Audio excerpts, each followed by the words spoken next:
There we go. Now you should be able to hear us again. Sorry, guys, a little bit technical difficulties there. For some weird reason, the Wi-Fi router ended up crashing on us. So we just got it back up and decided to keep going with a part 2. So.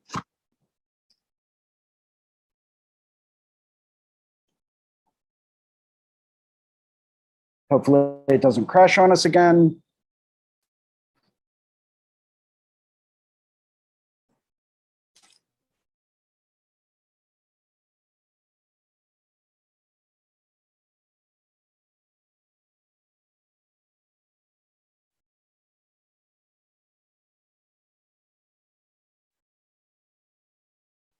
Yeah, hopefully the internet doesn't crash on us again.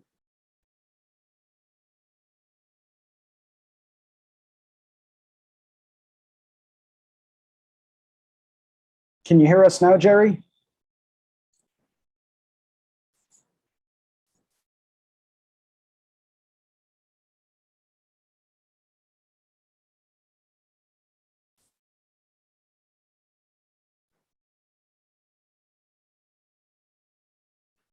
Yep. Yeah, we should be good now.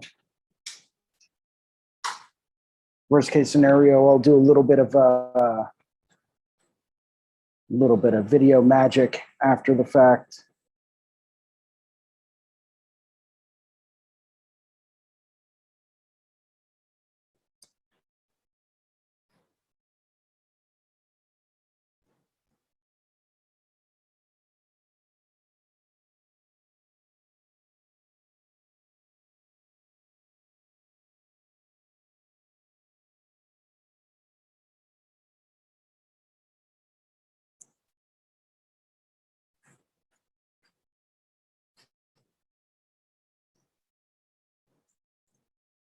Did that stuff help?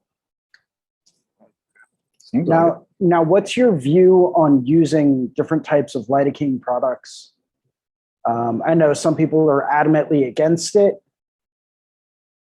I have no problem using them. You know, like I don't like, you don't have to prove anything to me. You know, like it's okay. You know, this does not feel good. You mean it doesn't feel like it's being licked on by a unicorn? Well, I'm using the angel feather needles and kitten whiskers. Oh, Yeah. Those are the ones made from real feathers of angels, right? Yes. Okay. You know, but even though I'm using those, it still hurts, you know? So, yeah, I have no problem. You know, if somebody knows who they are and they're self-aware enough to know that they'll make a person or a tattooer miserable, you know, by like acting out or whatever you want to say they're doing, like, and they numb it, like that's great. You know what I mean? Like, you just made our lives that much easier. There's even a couple clients that we would even suggest to use it. We've even told certain clients, like, hey, look, they make this product, you know, try it out sometime, and I think you'll be surprised. And there's one of Joe's clients that he like came in, he got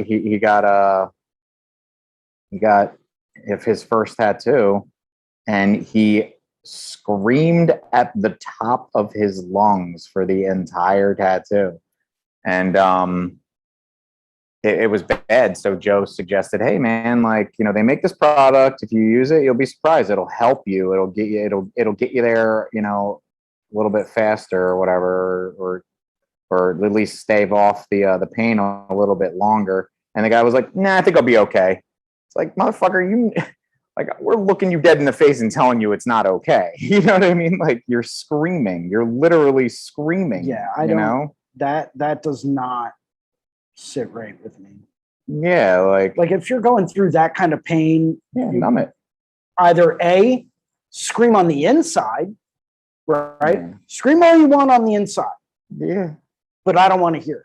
I know that it hurts, but it's not just for me, it's for other people as well. Yeah. You know?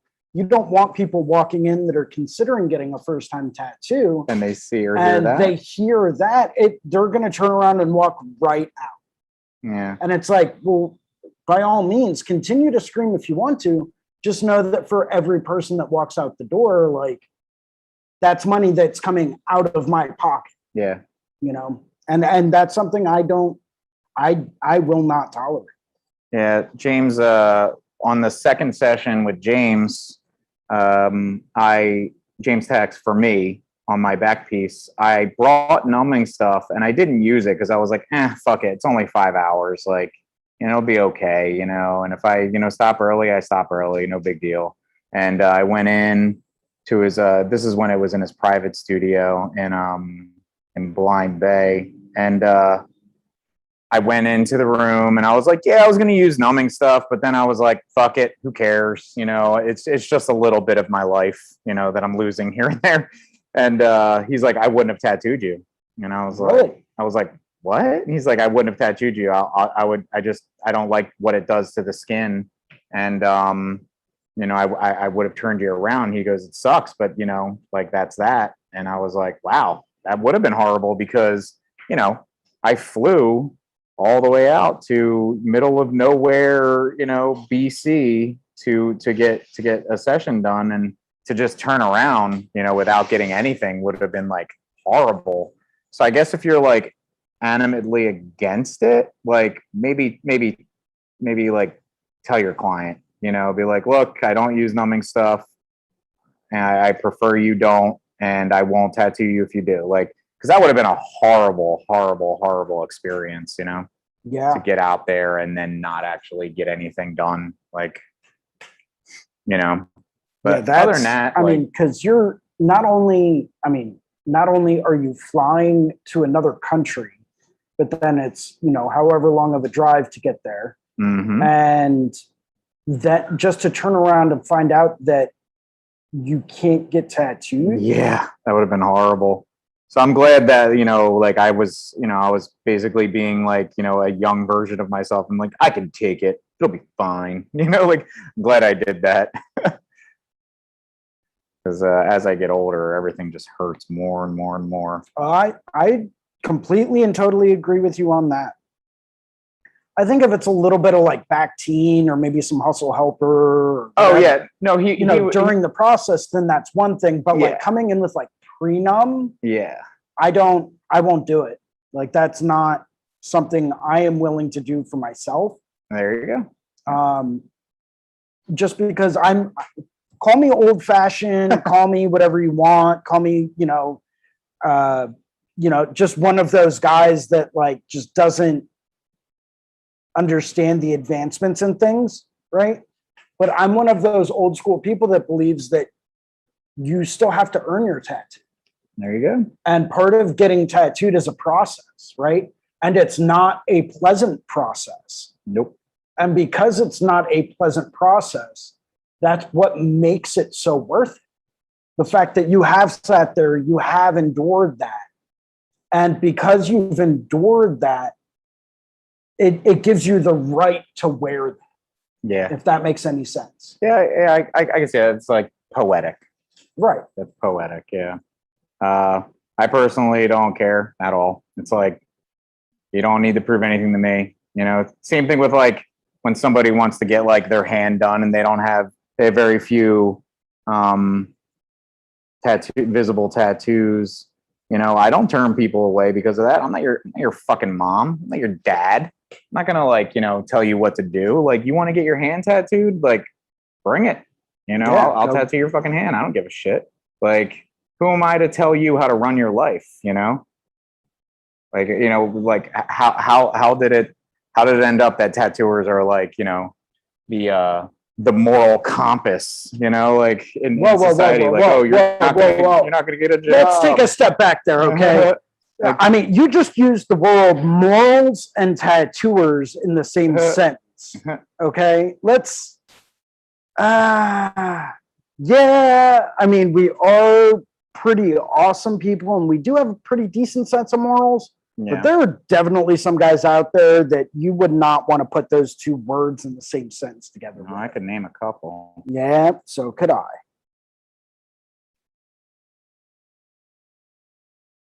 So we've got a couple of newer and different people joining us. Wasim Khan said fucking good. And then someone else who I can't really pronounce their name because it looks like it's in Cyrillic, who their profile puts them out of Dubai. Damn. In the UAE, just said nice. Elizabeth said ouch, but love it. Brian Lambert said dope. Yeah, it's this is really coming out, man. This is really going awesome. Yeah, barely messed up. This is crazy. I know, right? I was expecting you to like just say, you know what, I'm done, I'm out, you know, a while back. But I mean, you keep pushing through it, man. You can really tell where you've covered up those mistakes. You know, you're really doing well. Not too bad for your third tattoo ever.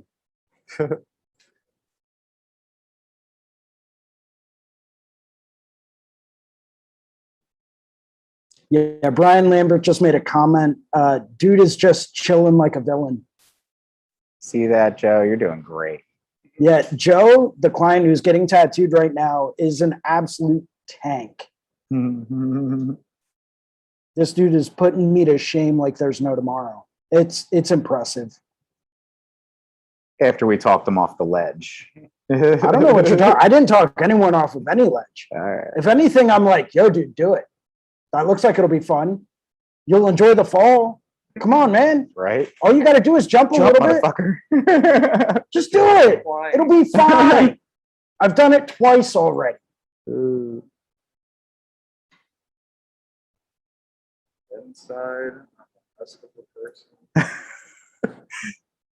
Who were we talking to the other day that they got tattooed and they said something like,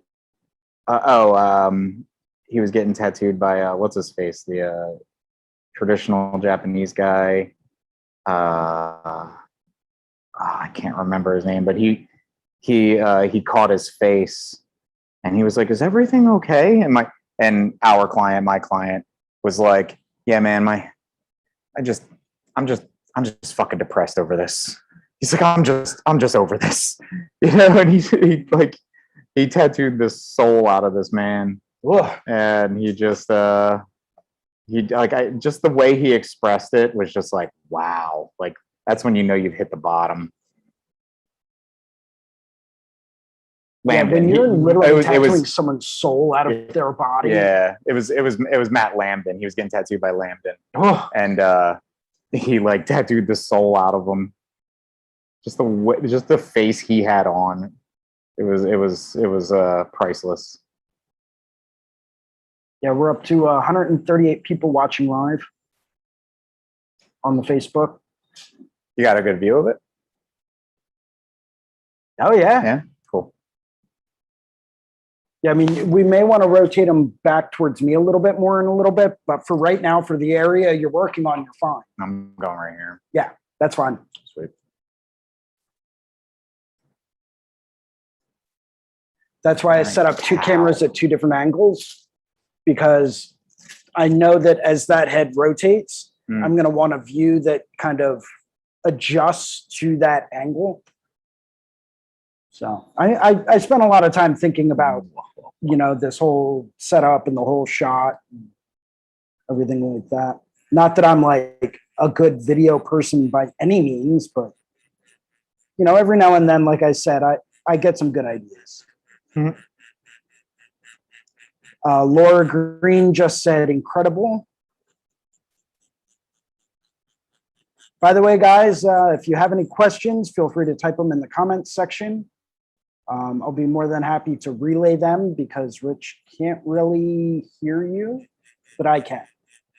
And I'm looking at the screen. He's focusing on doing a tattoo, so I will be your voice. Just type in what questions you want me to ask. Now that looks like a pretty short throw machine. Oh no, man, this is really, really long. Is it? Look at that. I don't know if you can see it. Oh, wow. Yeah. That's another thing I like about it. It's like one of the only wand machines that I found that like has a really long throw that I really like. Do you know what the stroke length is on it? It's variable, so I can like, you know, put it out like really far. So I don't know where I'm at right now. Oh, really? It's one of those like twisty ones where you just twist it and it comes out like a chapstick, you know. But do you know what the actual stroke length is? No, I don't. No. The amount of needle I need. No. The perfect one? I don't know. Well, that's like saying, you know, with the Vivaces, you have the 3.5, you have Yeah. the 4.2. Yeah, this doesn't have a cam like that. Right. Yeah. Right. Just didn't know. Yeah. And you're just flicking right off of that really saturated, dense area of black that you just put in. Oh yeah.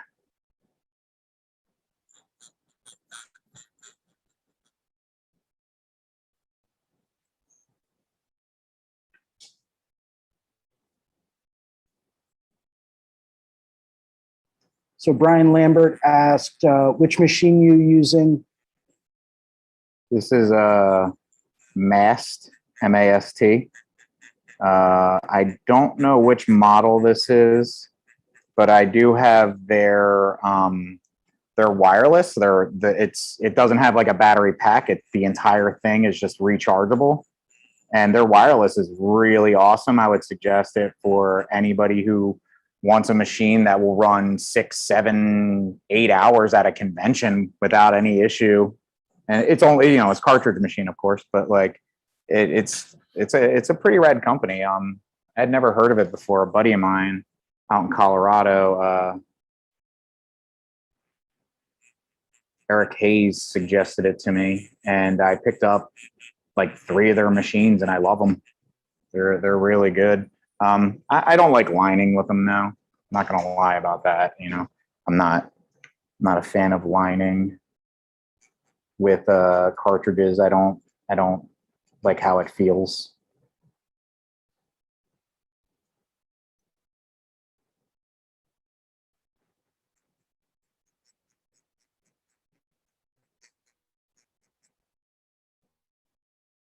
So it seems like you almost follow a very traditional kind of process where you go through, you do all of the outlines first, and then you go through and you do all of the black shading, then you go through and you do all of your colors. Is this correct?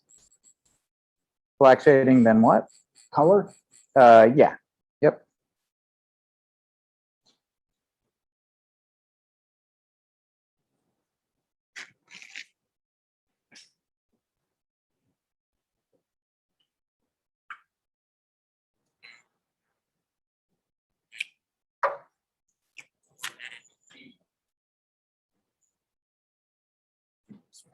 I will.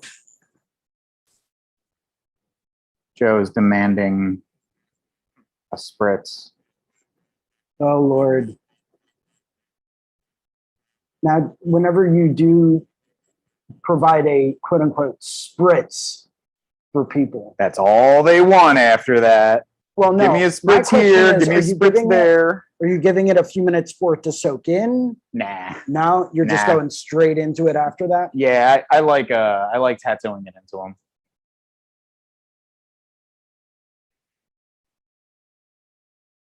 But you know, all in session products, the skin has to be broken. So, you know, I prefer to just maybe get a little bit more shading here and there because I know I'm going to need it, and he's gonna want that as well.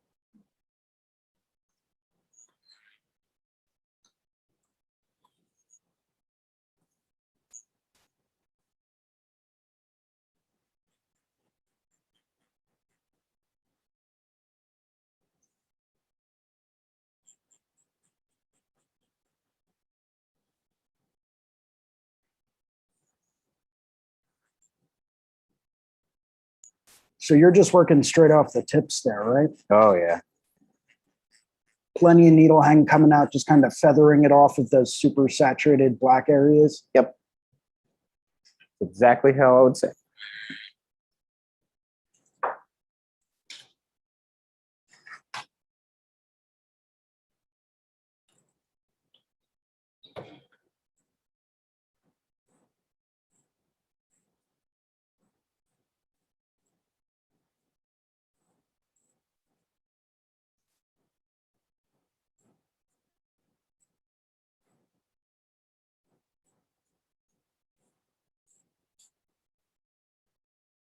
And those are those blue shop towels, right? Yeah, I love them.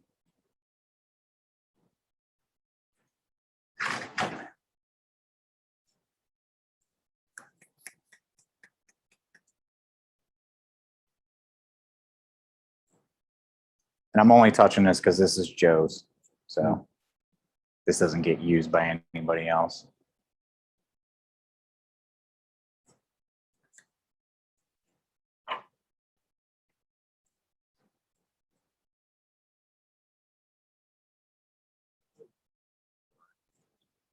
That's lidocaine. Lidocaine's gonna burn. Yep, stings like a bee at first, and then once it wears in, you're good. That's how you know it's working. And have you switched what black you're using when you do your black shading? Yeah, so that like these like dense areas, that's just my black. Yeah, all these dense areas are just my black. And then like this area right here is like my dark gray. Okay. And then this is my medium gray. So I use almost the full range of black and gray while I tattoo.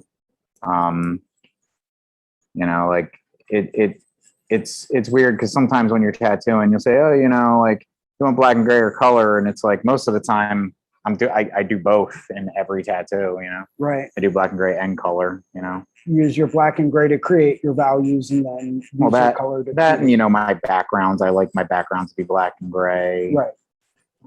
Not really a fan of color backgrounds. Makes sense.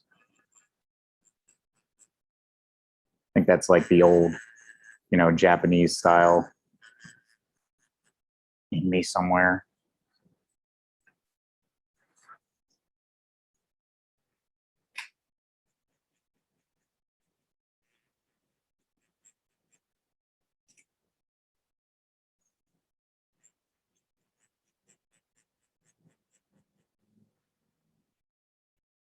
Video just went out. They go off, Tim. Oh, I gotta tilt this over.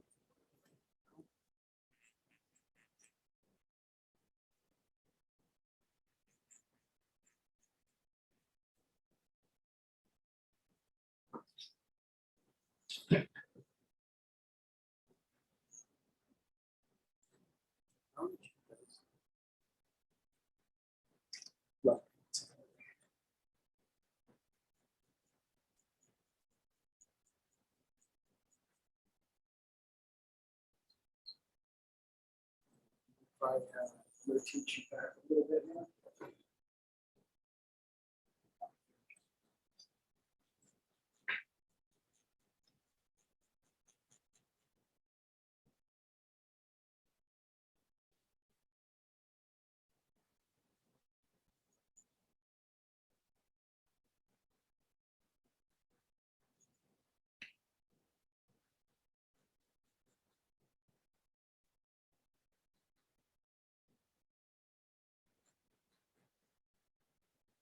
So Jordan Cook just typed down and wants to know, what's your transfer medium? So like stencil, I'm guessing stencil paper, like stencil goo, or Oh, I've been using Anchored by Nico. okay. I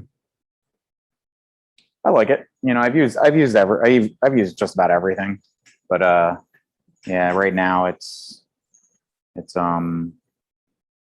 Anchored.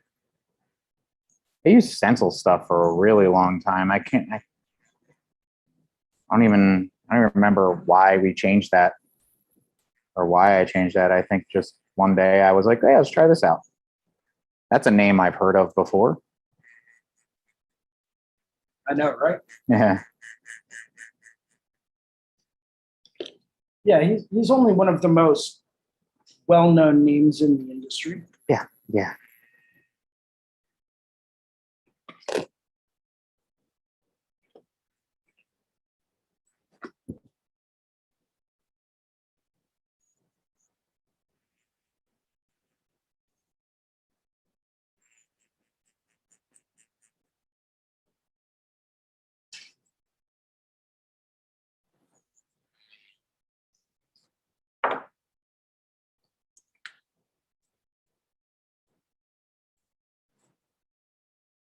How's it feeling, Joe?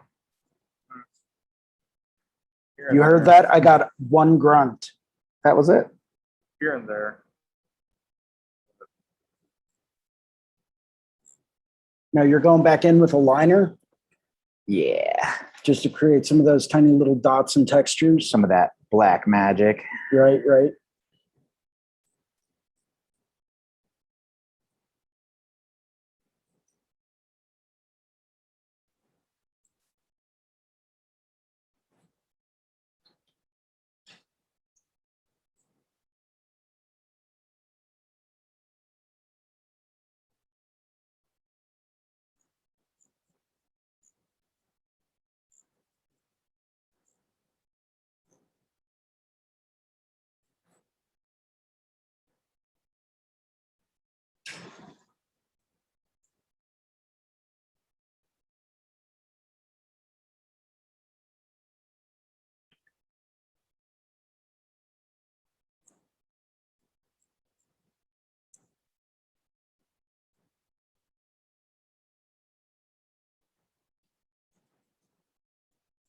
So when working in this kind of like a style, what is there one specific artistic element that you tend to focus the most on, whether it's line work, contrast, color palettes, perspective? I guess for me, the most important part for me is line work. I find that like my work's very line work heavy, line work oriented. So I tend to give it my all in perspective and line work. One time I got tattooed by an Americana traditional guy, and we were talking about, we're just shooting the shit about tattooing and everything like that while he was tattooing me. And he flat out said to me that there's absolutely no way you can maintain, or keep perspective in tattooing. And I was like, I disagree. Like, yeah, like I didn't say you're wrong. You know what I mean? That's his opinion, but like, I said, I disagree, and I would say that you can obtain and retain perspective just with line work alone. Yeah. If I stop this right now, this centipede looks like it's going back in space, and I did that all with lines and a little bit of shading, but mostly with lines, so yeah, I think that's, for me, that's the most important part is line work. It's the only thing that lasts forever, it'll be there forever. After that color fades and everything, that black line is going to be there, just like the Ice Queen, just like Otzi, the guy they dug out of the, Yeah. Otzi the Iceman. yeah, Or Utsi, I think. Yeah, is Utsi, actually yeah. how it's pronounced. Yeah. That, his tattoos and her tattoos are forever. You still see them, 10,000 years later, it's still very obvious that, this princess, I think they call her the Siberian Ice Princess. She had animals tattooed on her, and they were all black. Not a single one of those was a all red rose. True. Or a white tattoo. Remember when that was a big thing? It's still a big thing. Look at Grimes. Yeah, true.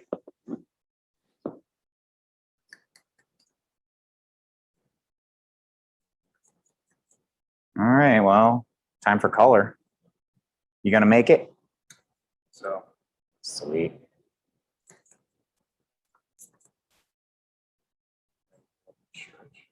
Yeah, this is a get up and stretch moment, I guess. Yep. Which is awesome. Hang in there, guys. I'm going to mute everything and we will be back in just a minute.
And we're back. Sorry for the delay, guys, but we need to get color set up and take a quick little stretch break. But we are back and going strong now.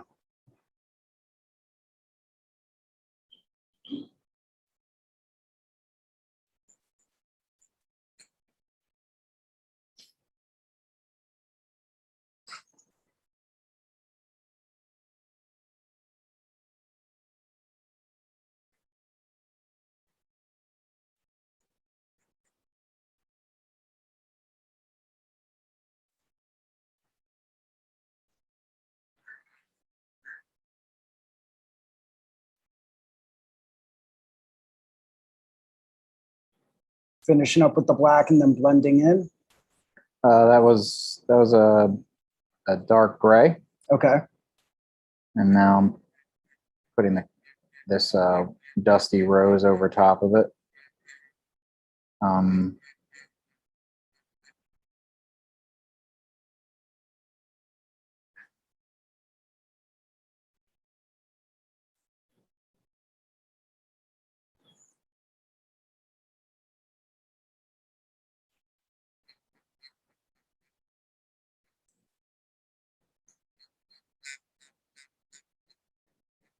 And that's Dusty Rose by Solid Ink. Eternal, I think, does Dusty Rose.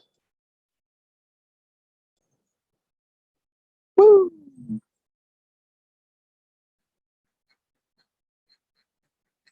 Dusty Rose. Anyway.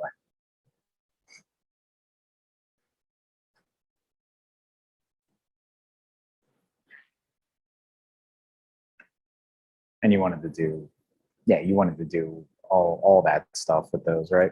The same as the feet. So I thought.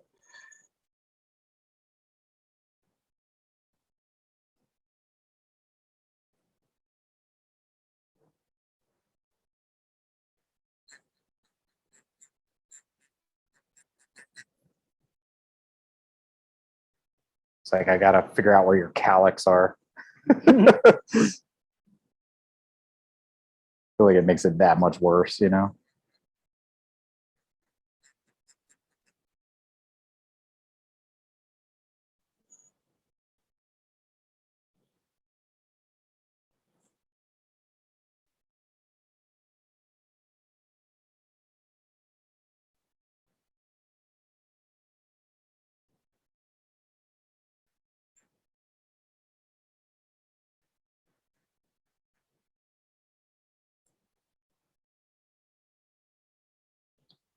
Now, do you tend to mix a lot more heavily in the tube or in the skin?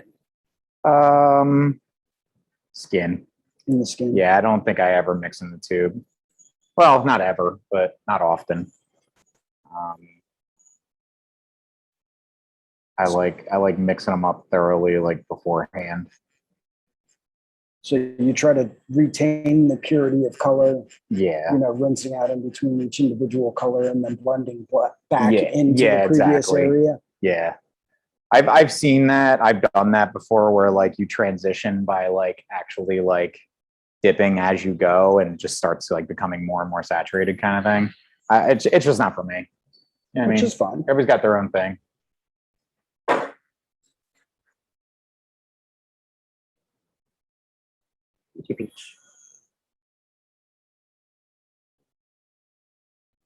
You're obviously working from dark to light.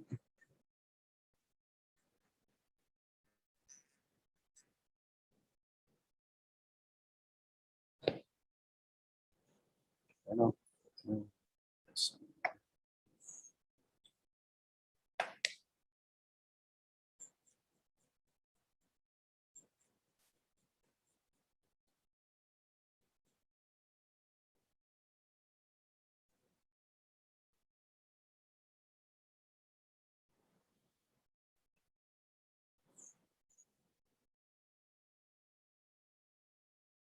Now, have you noticed a difference in the in various brands of color that you use, as far as like viscosity or longevity? Oh yeah, for sure. I like Dermaglow for like one or two colors.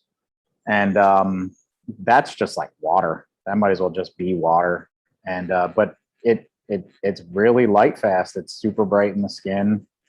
It's that yellow I was talking about earlier, canary yellow. I find that I notice more variation within entire companies from color to color than from like company to company. Like anything like artichoke, like that's always this weird color that doesn't go in fast, no matter what company you're getting it from.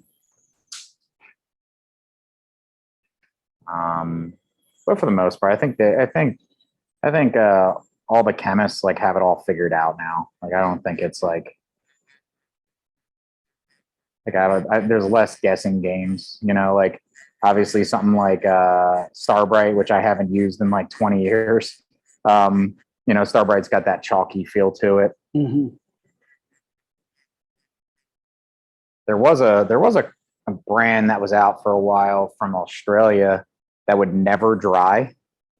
It would always stay like liquid. Like you could leave it overnight on your deck and come in the next day and it would still be liquid.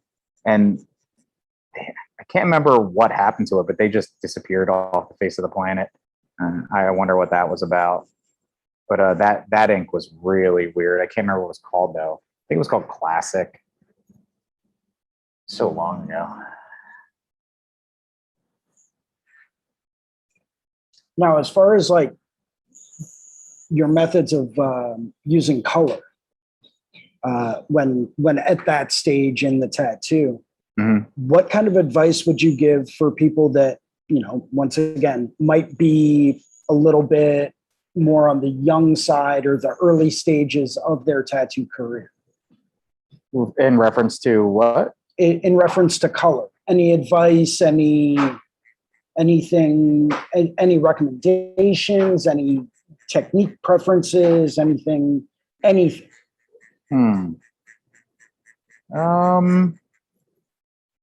I guess like a lot of those people that, a lot of newer tattooers, to the game, oftentimes, they have a mentor standing over them telling them, this is what you're going to use, this is what you should use, and so on and so forth.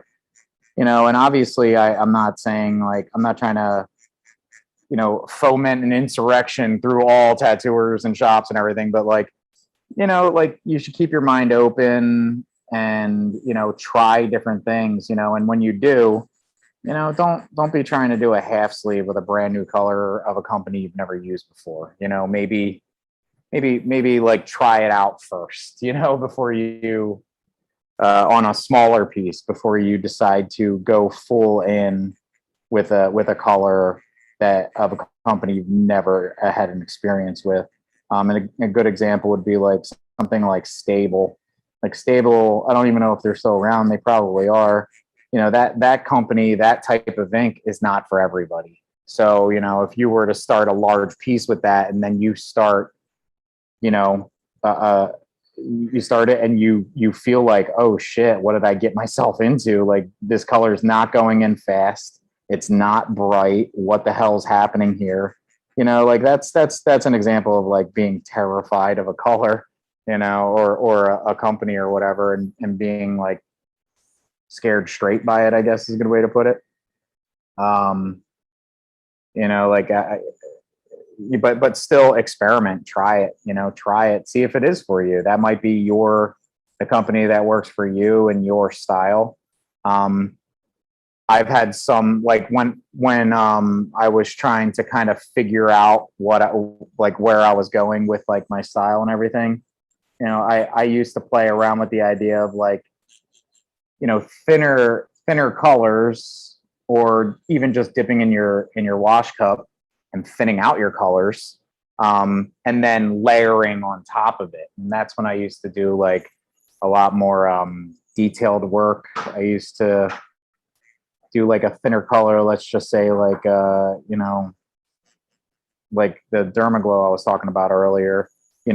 I could then in the next session go back over top of that with white, and it'll actually it'll work, and you'll see those layering, because the other one was acting more like a stain and it was thinner. And then you can use a more heavy pigment, like like solid or whatever, to layer over top of the thin pigments. But yeah, experiment. Don't just do everything that you were told. Go ahead and pick up a color from a line, try it out.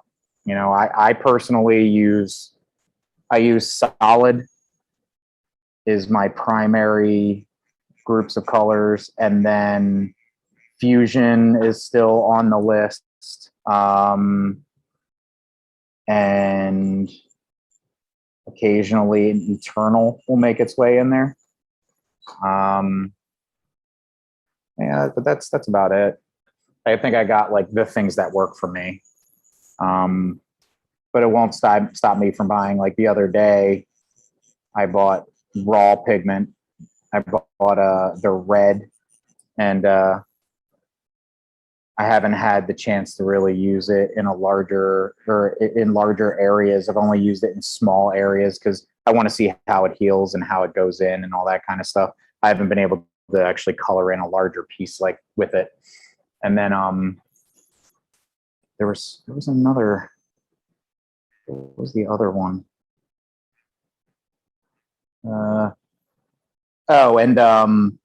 Northwest Pigments. I really love the pistachio that I picked up from him, as well as the denim. And I went ahead and just ordered, like, I can't remember. I ordered a couple things from him recently, and I'm excited to get them in the mail so I can start using them. But that pigment is completely different than any other that I've used. It has a similar feel to like Stable, like I was talking about earlier. It's much more like flake, I guess. Okay. Than a predispersed. More like the old school powder. Exactly.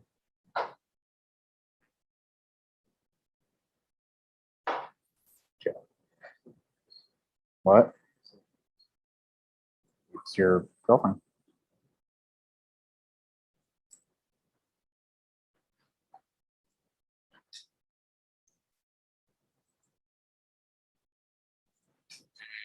So now you generally tend to build layer upon layer when you're doing your color. So for example, you'll go through, it looks like you're almost doing a fully rendered black and gray tattoo and then just layering a solid color over top of it.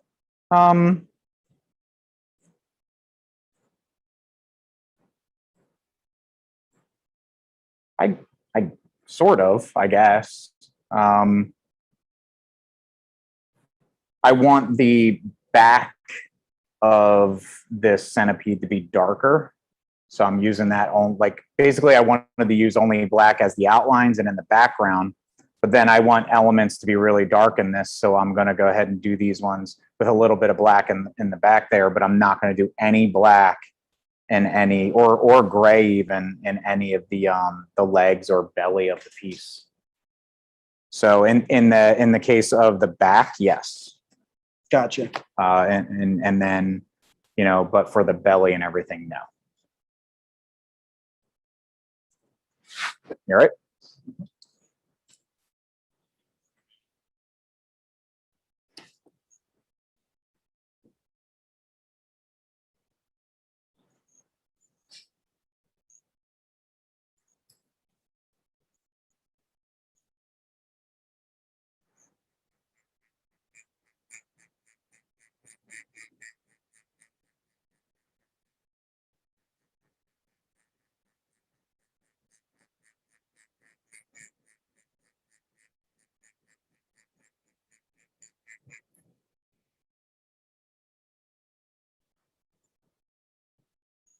Nice.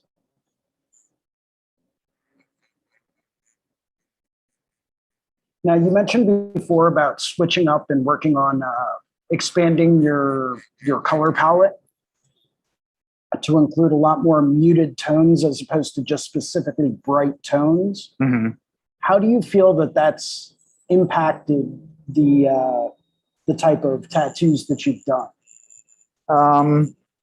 I think that it's finally making the pieces that I've been doing like look creepier and darker. Finally, you know, it's kind of hard to, you know, draw and design all these really nice creepy things, and then you know you put all these bright colors in there, and it's like, oh, the creepiness is gone now. You know, it's gone. So I'm finally like actually getting the creepy look that I want out of it.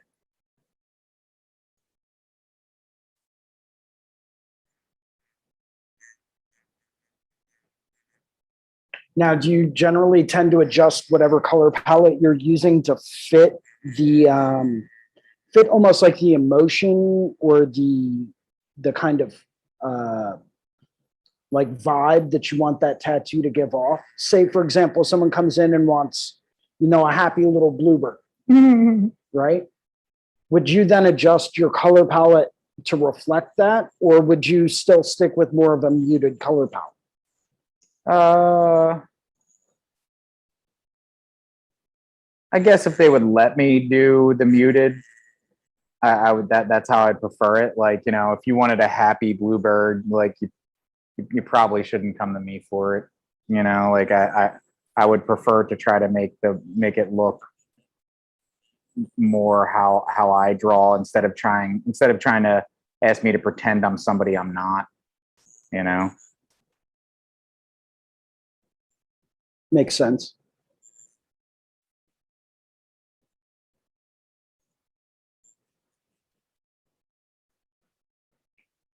And what kind of mag setups do you have going on? This is a 13, a bug pin 13 curved. And I have a bug pin 19 over there that's also curved. And then I got a 9 round shader that's been waiting for me to use it. Awesome. And the 9 round shader is a standard shader, or is it also a bug pin? I think it's standard. Okay. I don't use them all too often, but this piece is small enough that I feel like I have to use it.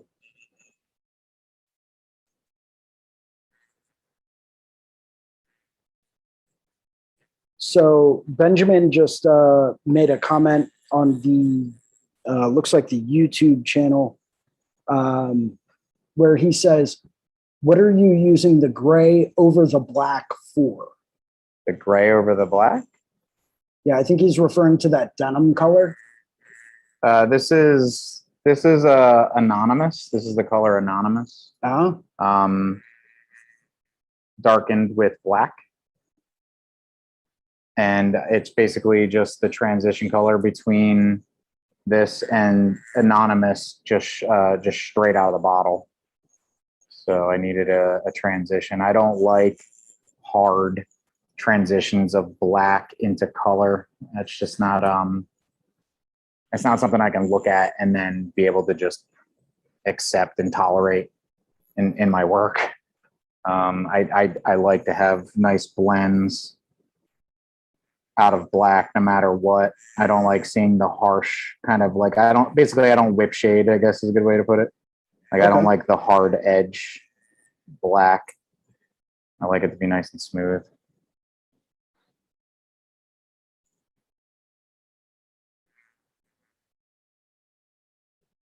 Anonymous is a really good color. It's a gray, but it comes out kind of green. Interesting. Yeah, it's really cool.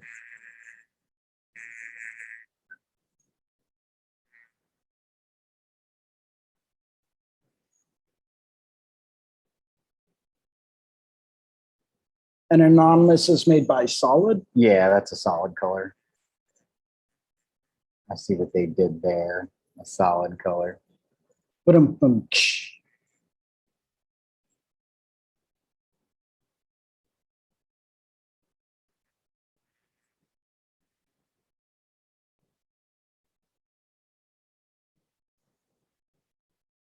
Joe is hating this.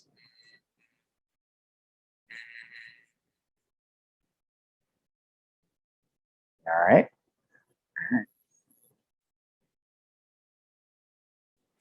not like we'd stop if you weren't. We just break out the ratchet straps.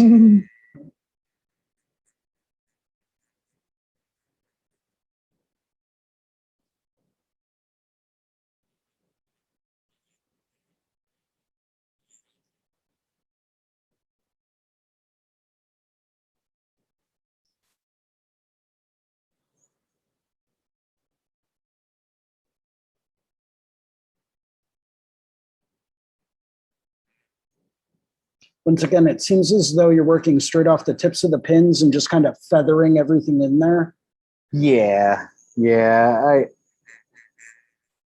I don't touch my like tube to the surface of the skin.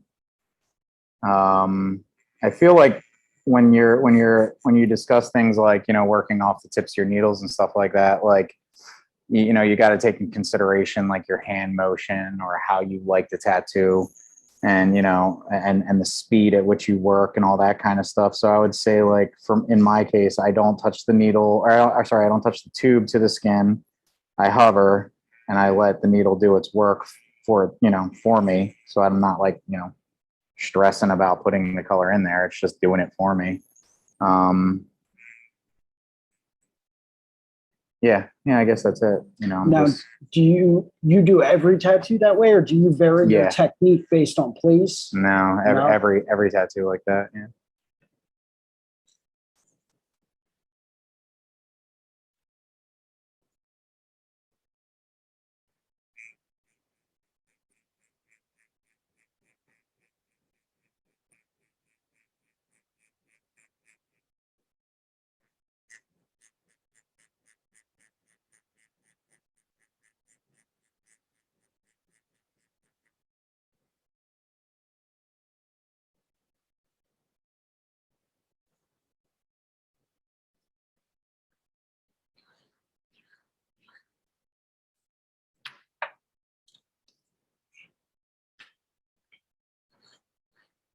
I think it's pretty cool.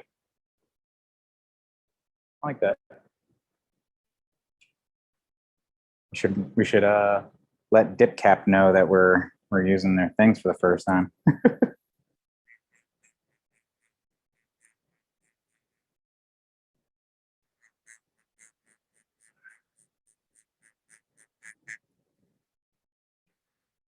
I believe in you. Kind of.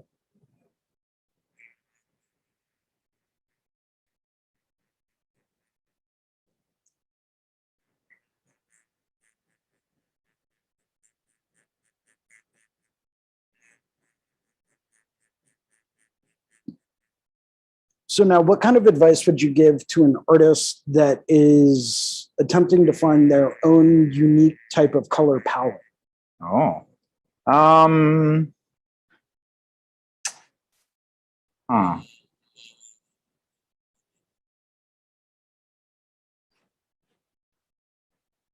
I don't know. I guess, like, you know, experiment for a while, like look at what, you know, artists are doing, maybe just go on Pinterest and just type in, like, you know, movie color palette, and it'll pull up scenes from movies, and it'll extract the colors out of certain scenes that have a certain mood to them or whatever. Maybe like look at those kind of things. Don't just look at another tattooer's way of doing something, you know, and because you might come up with something that's way more interesting than some other tattooer could have done. And then, you know, again, experiment, try out a bunch of stuff, and then limit it down, you know, like really, really limit it down to, you know, like, I don't know, maybe 15, 20 colors, and then slowly add ones in or take ones out, you know.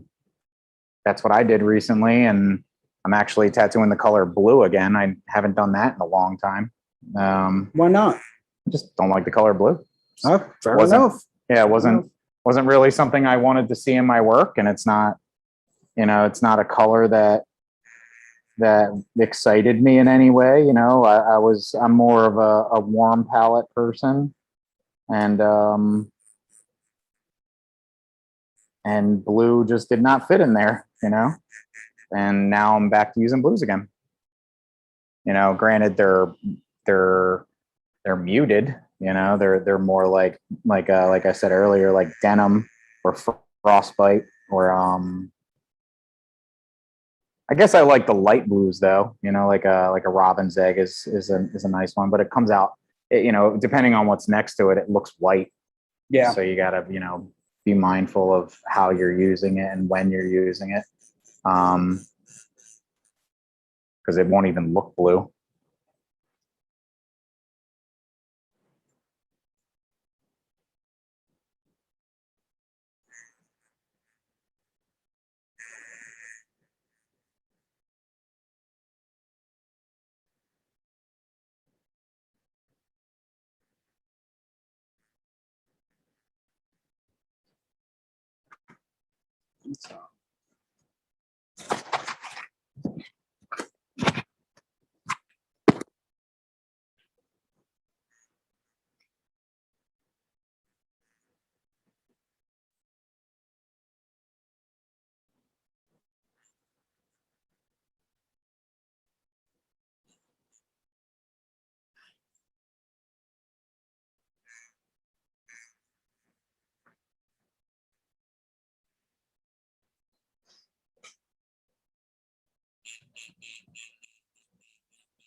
Might need a spritz soon.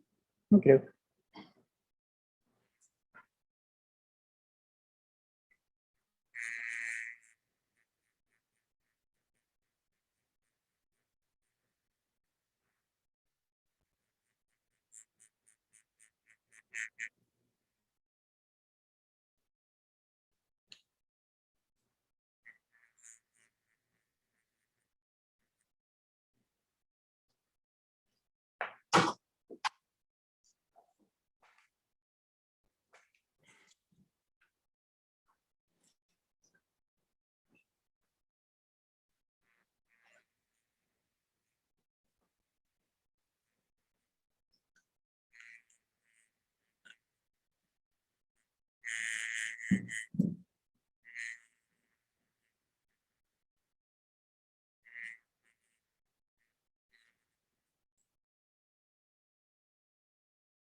So Benjamin just made a comment on the YouTube, wondering if you had a preferred machine and voltage for color packet.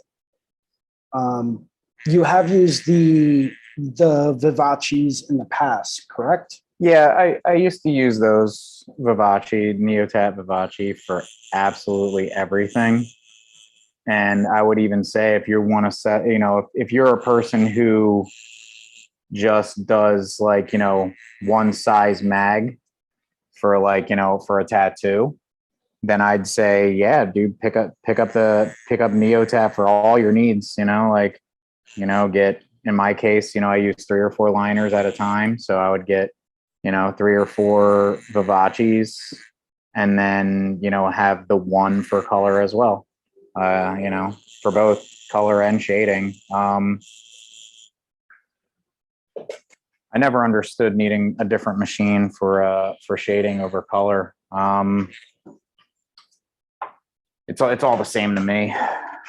It feels the same. I don't see a difference. You know, we're not talking about coils anymore. You know, the basic thing is in and out. You know, there's not really too much of a magic to that. So, but for the packing, definitely Vivace, just Neotat in general.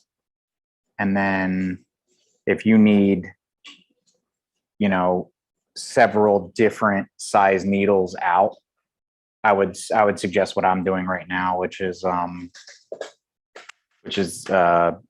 pen machine, whatever pen machine you like the most, and then have multiple different mags for that out, you know. So in my case, I'm using a 19 bug pen and a 13 bug pen. And I have a 9 round shader out as well. Can I get some water for a second? Yeah, you got his water? She's got headphones in. Yeah. Get it for a second. She's grabbing it right now. Do you need to get up?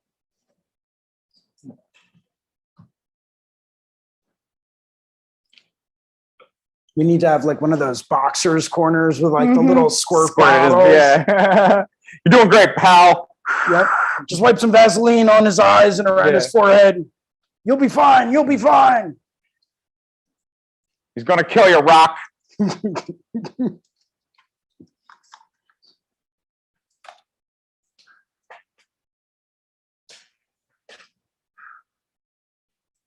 You got this, man.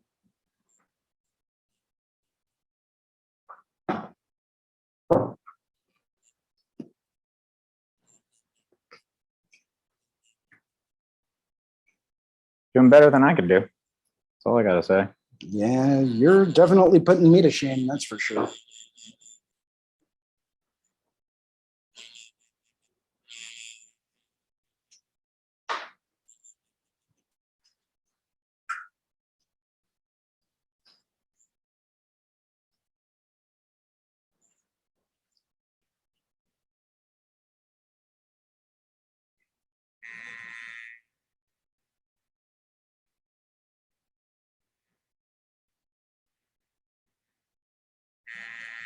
How many viewers are we at right now? So we got 37 live on Facebook, and it looks like we still have 6 watching live right now on the YouTube. Cool. You're gonna be famous, Joe. You better make it all the way through. Got a lot to prove. And this is the second video. So how many people have already watched the first one? I have no idea. I know that when we started the second half of this tattoo, we were at 159 live on Facebook. That's crazy.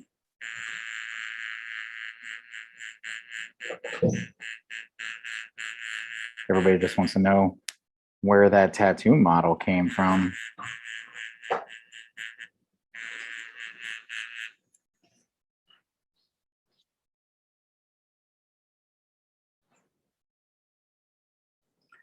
I think that's the one thing that sucks about the head is it's so vascular.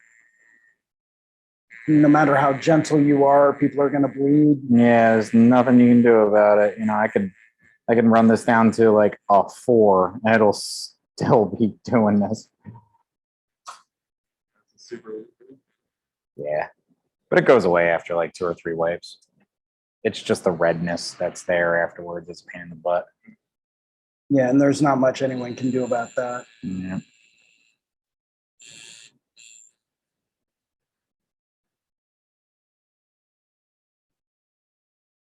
But yeah, you're weeping. So, Why is your tattoo crying?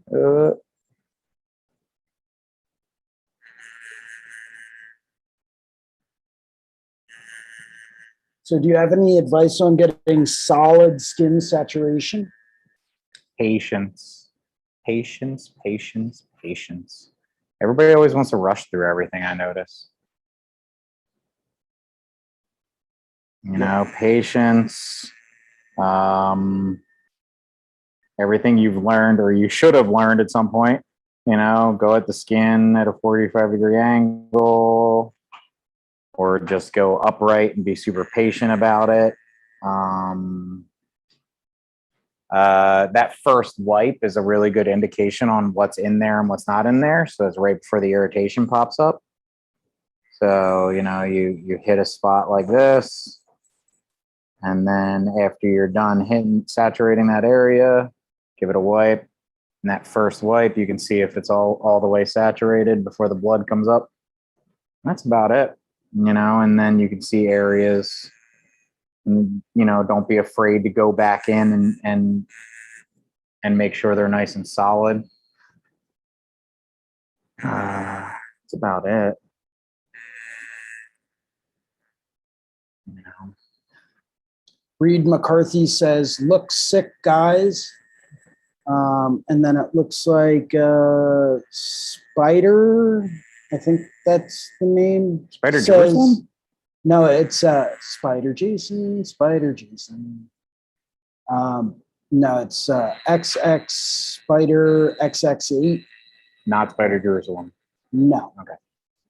It's a Says comic book thing. slow is smooth, smooth is fast. I respect that. We say that in jiu-jitsu all the time. Yep. Because everybody wants to try to do the technique so fast all the time. And it's like, dude, slow it down. And then we say that. Yep. Slow is smooth, smooth is fast. Almost seems like the slower you push yourself to go, the faster the whole process goes. You know, I think patience and, you know, just taking your time with everything is definitely a key to working in a more efficient path. Agreed.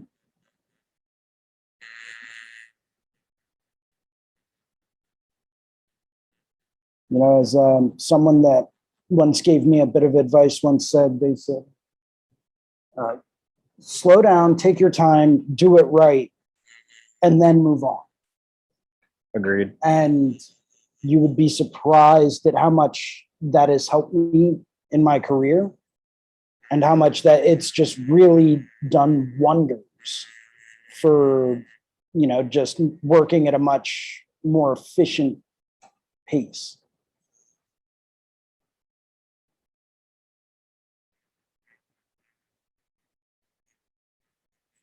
You know, as I like to try to remind people every now and then, slow down, take your time, right? Enjoy the process. Obviously, if you're the one getting tattooed, it's not going to be that enjoyable. But I know Joe's like, shut up. But, you know, being an artist, you have to slow down and take your time and enjoy the process. If you're ultimately concerned about how fast can I do this, then it's never going to look right. You know, it's never going to turn out exactly the way that you were thinking because you're not taking the time to really slow down and focus on it.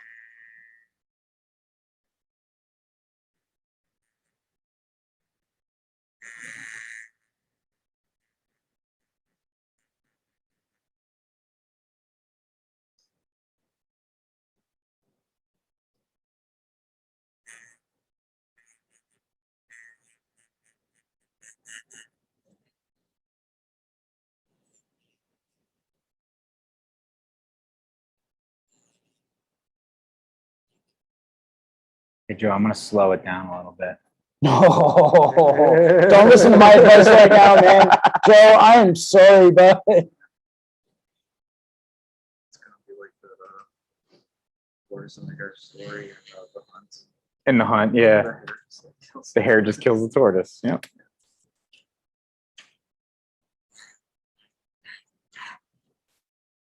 I think that like smaller bag feels like It feels what? This one does? You're like, I'm taking that back, taking that back.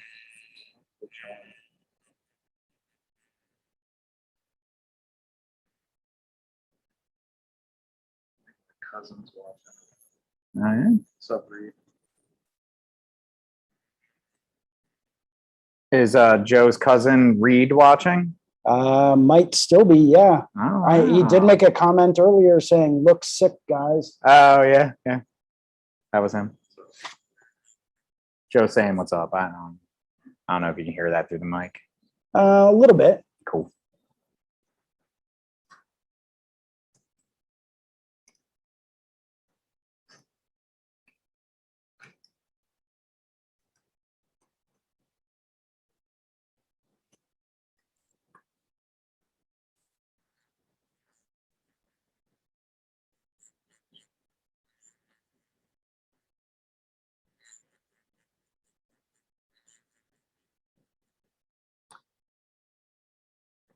Curiosity when you were Yeah. So the front two legs and the mandibles, I'm doing that Dusty Rose blended in, and then as I go back, they'll be just those ones, because you know how at the front of centipedes, their front appendages are typically a different color. So I'm just basically pulling that color, Dusty Rose, through. Yeah, it'll look good. It already does, actually.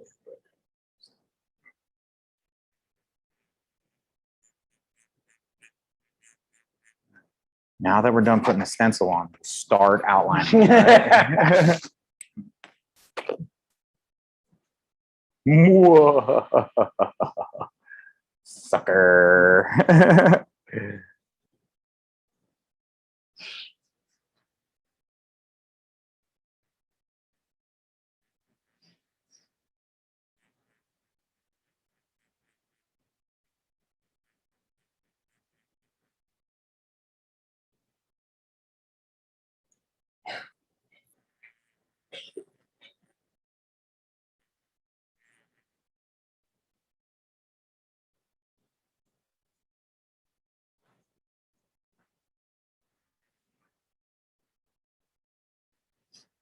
Now I'm actually starting to believe you're gonna finish this. Yeah, it's going real quick.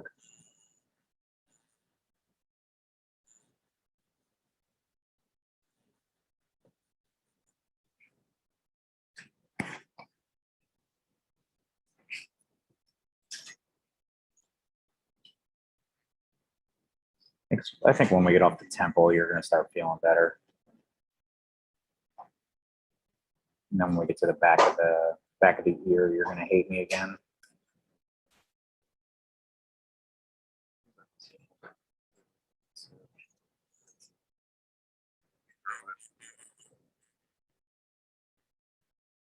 I can spray that on there whenever you want.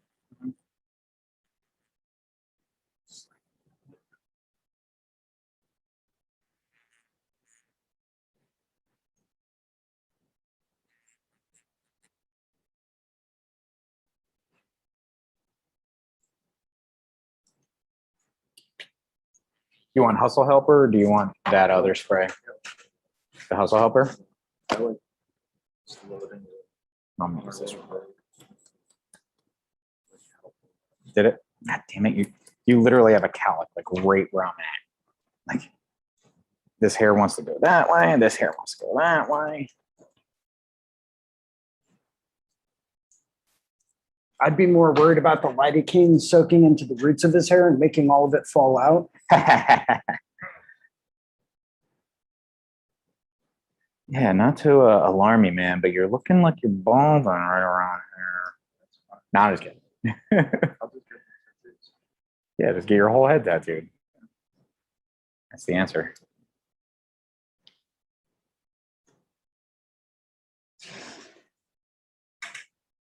Oh, I can't touch it. I can touch this though.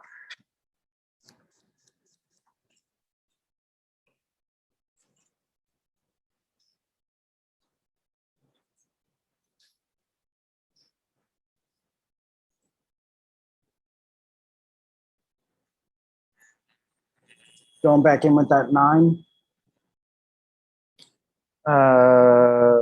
or is that a mag? This is a 13. Yeah, this is a 13 bug pin Gotcha. curve mag. I haven't used a flat mag in forever. I would say like once I discovered what curve mags were, I was like, what? What is this magic and sorcery? You know, Right. and ever since it's been like, yep, curve mags only, please.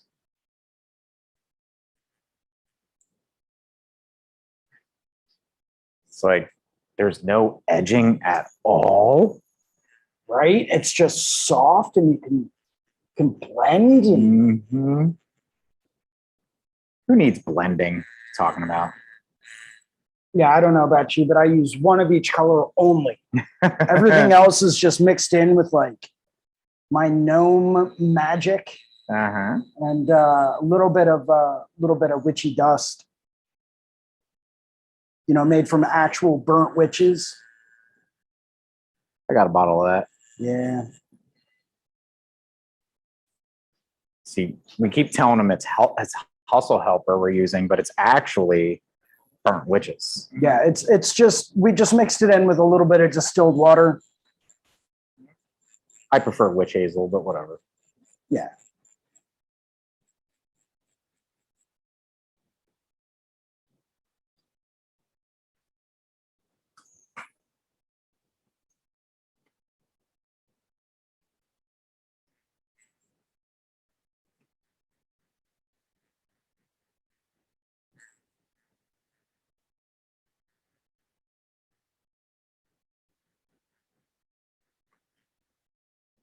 It's crazy that my buddy Sean still, after all this time, tunes in and watches my things. It's cool. Makes me happy.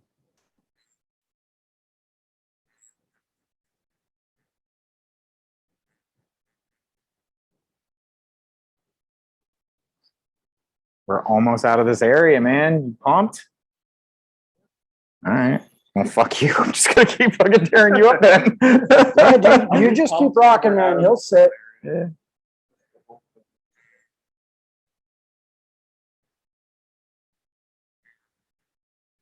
I did get the whole side of my head done in one too. So I hear you.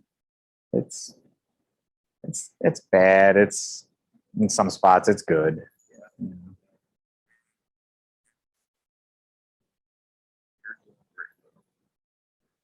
Don't need to tell me, man.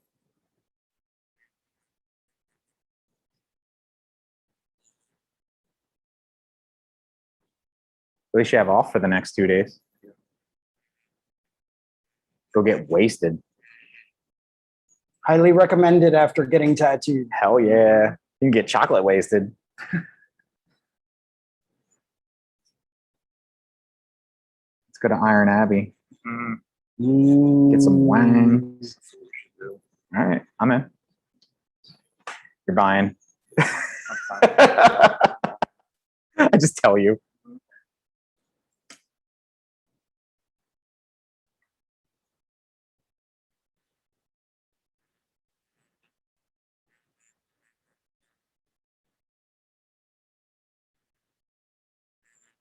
And I would say that actually a little bit closer to my ear was probably the worst spot for me. Here and up like against my ear.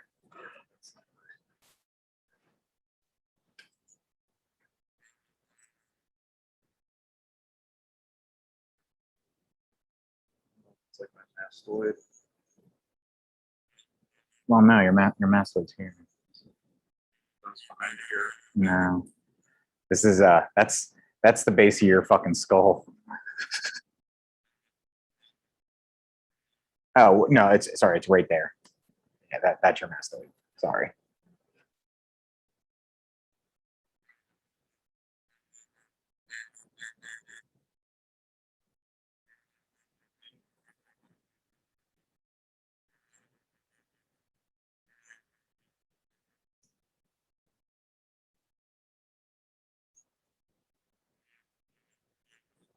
When you're saturating those areas with color, you're just blasting straight over top of those black lines that you laid in. Oh, hell yeah. Yeah. Well, these in between lines, not to give all the magic away, but these in between lines that are defining, you know, the joints, those are actually like a medium gray.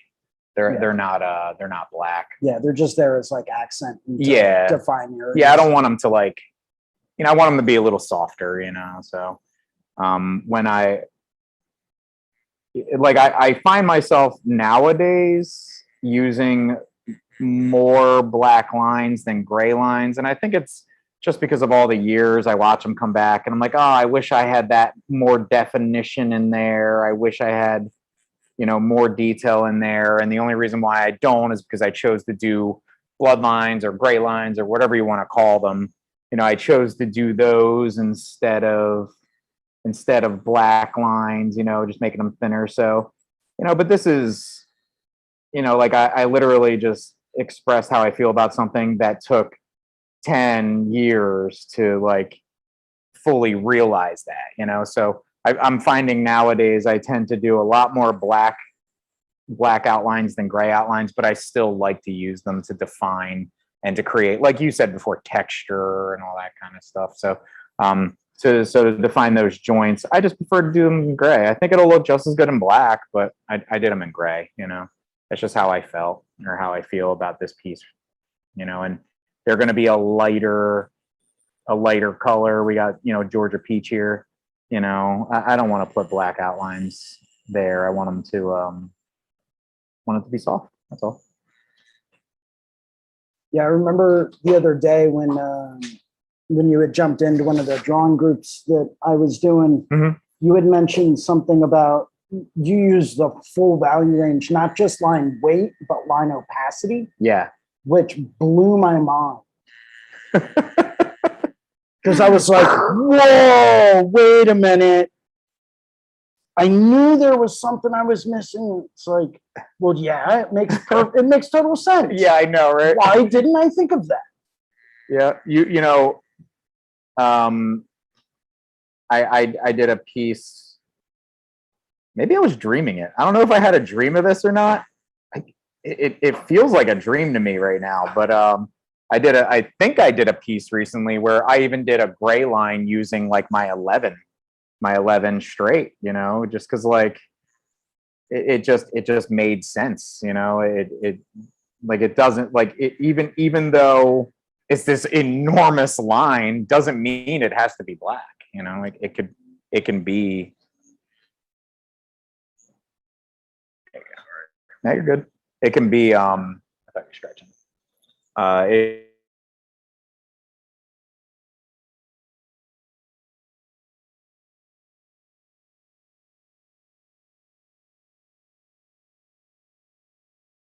First time that like when I saw somebody doing it and I had that moment like how you like what you were saying.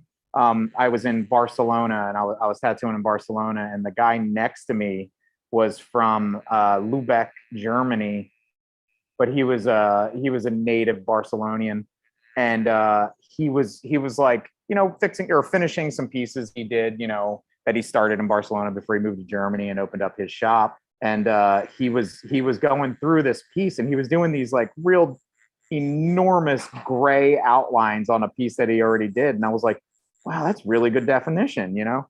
And it totally did. It was kind of like what I was saying earlier, where it's like, maybe he got to see that piece and was like, you know what? I wish I had more definition there. And now I have a chance to do it. So he was just kind of going through an older piece of his and bolting up some lines and, you know, whatever. It just seemed really cool. But that's the first time I saw somebody do that. And that was I guess 11 years ago. Wow. Yeah, I think that's the first time I saw that. It was 11 years ago in Barcelona. Barcelona.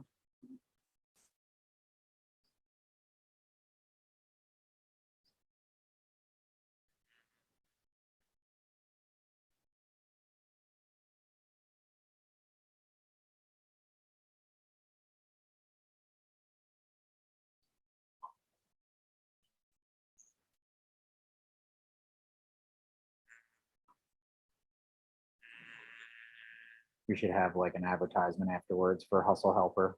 Yo, right? I couldn't do it without you, man.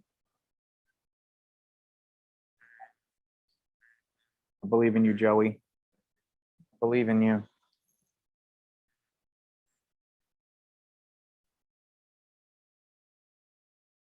Now, do you tend to use a lot of white in your tattoos? No. I'll use white. So the more recently I started like how we were discussing before about, you know, color palette being my weakest link. Mhm. And the way I've gotten over that for me personally, this isn't going to work for everybody, but personally, the way I've gotten over that is doing by mixing some of my colors with more white and then mixing down a lot of my colors with black as well, or mixing up with black as well. So like in the case of like the back on this, let's just say, you know, I took Anonymous, I mixed it with black to get me that weird greenish gray color. And then Anonymous is the lightest color on there. So that's Anonymous. That's not mixed with white. But if I wanted to jump up one more step, I would mix it with white. So I take that one color and I drop down and move up. And that's actually helped me a tremendous amount in my more recent tattoos, is using more white in my mixing, you know, like instead of straight from the bottle colors, you know, more white and then more black. And I would say that was kind of put in my head with the last time I got tattooed by James Tex. I have a vampire girl from him as a back piece, and the hair is an olive green mixed with white, and it looks like black. And I didn't actually try that until maybe like a month or two ago. And the last time I got tattooed by him was actually February, right before the pandemic. Right before the pandemic dropped. I was out there and we were hearing rumors of a virus moving around, and we were in Seattle, and it was like the hot spot at the moment. It was like the worst place to be. Yes, give me 1 minute. Joe has to run to the bathroom, so let him do that because he earned it. You know, you can cry in front of us and we're not going to judge you, right? I'm on. You're all out of tears? All right. All right. You pooping or peeing? A little bit of both? Well, that table has a nice cover on it. You could just pee on that.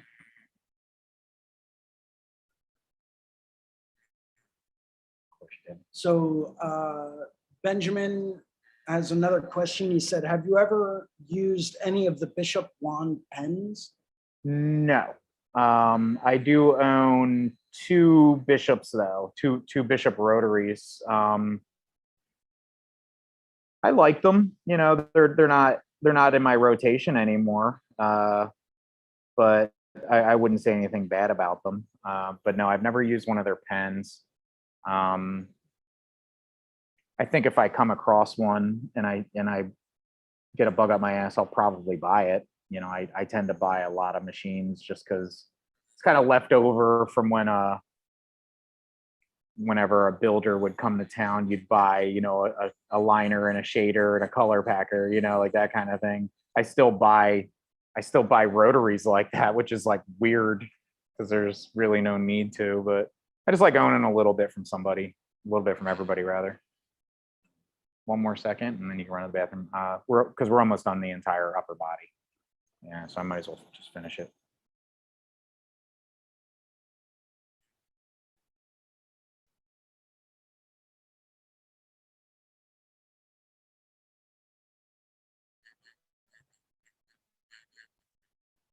Another example of, you know, mixing down with white, which I've always done that with this color, but this is the M series gray, the warm gray. I love it. I love its light fastness and the quickness that it goes in. But I just take the medium because that's all I feel like I need to own. I take the medium gray, warm series gray, and either add black to it or add white to it, and I get all the range I need out of it. I don't need the full set to get what I need. So yeah, so that's what this is. Not like that's helping me with my color palette or anything, but it's just a nice color. I like how it acts when you actually blend it out with white. But you know, I don't think I'm the guy to go to for color anyway, so, or to talk about color. All right, let me give you a little spritz, and then you can run to the bathroom, and maybe I can field some questions while you're pooping, saying your pain. Well, you've been answering them as we've been going through, man. All right, cool. Cool. So we're going to take a little break, guys. We suggest you do too. Get up and stretch if you've been watching us the whole time. And we'll be back in just a few minutes.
baby.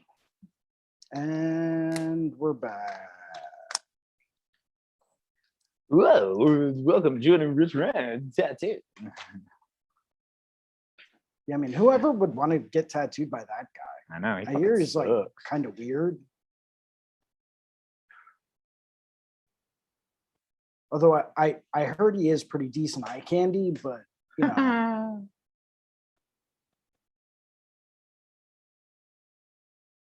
Well, I think that's the only reason why Joe like wanted to work here in the first place. He just thought I was sexy, so he. Yeah. I thought you just picked him up on the side of the road somewhere. Yeah, Joe. Yeah. I saw him picking out of the dumpster, and I was like, "You want a job? I like your moxie." I'm gonna make you a star. And here you are, a fucking star, dude. Yeah, that numbing stuff is definitely working. I can tell. Yeah. Good. For now.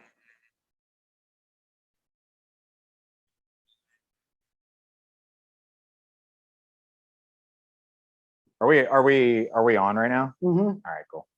I was gonna say some grimy shit, but I'm gonna hold back on that. Sorry. Don't hate me. We're going back up here. Oh, you're good. Yeah, you don't feel that? All right, cool. Never mind. I'm not sorry. That's that bug pin 13 mag again. Yeah. I'll be switching up soon to get that belly with that big fatty over there, but right now I'm still using the bug pin, the 13.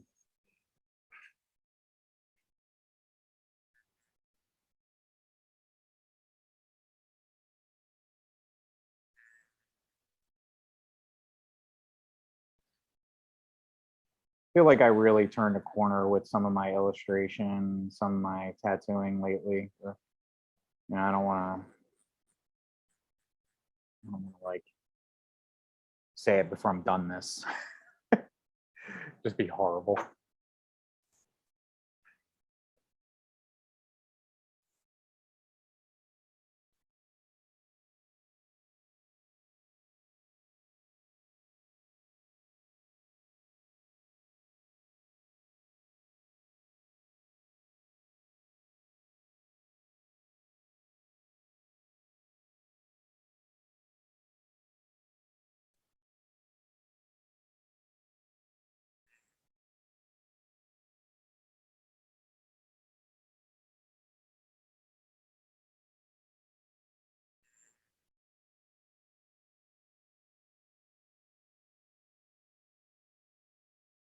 Well, at least I know your hair moves downward on the backside over here.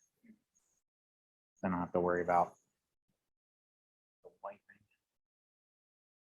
Now this peach is going in amazing.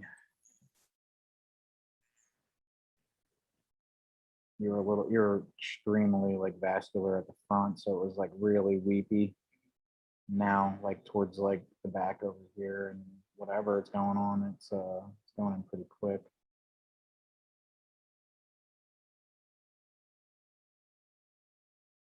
So you didn't have anything better to do, Jason? I mean, this is what I do every Sunday. Fair enough. So no. Technically, no, absolutely nothing better to do with my life other than, you know, go and visit other tattooers and set up to broadcast them live. Well, this is what I do every Sunday too. So Well, the studio I work at's closed, so I don't have anything else to do. I got nowhere else to go. I really don't. I'm like a lost puppy on Sundays usually. So like the guys over at Reinventing the Tattoo, thank you very much, kind of found me one day and said, "Oh, it's okay, you lost puppy. Yeah. Come on, we'll put you to work." You were also in a dumpster? Yeah. Fair enough. Yeah. But there was like, you know, week-old Chinese food in there. So I was cool.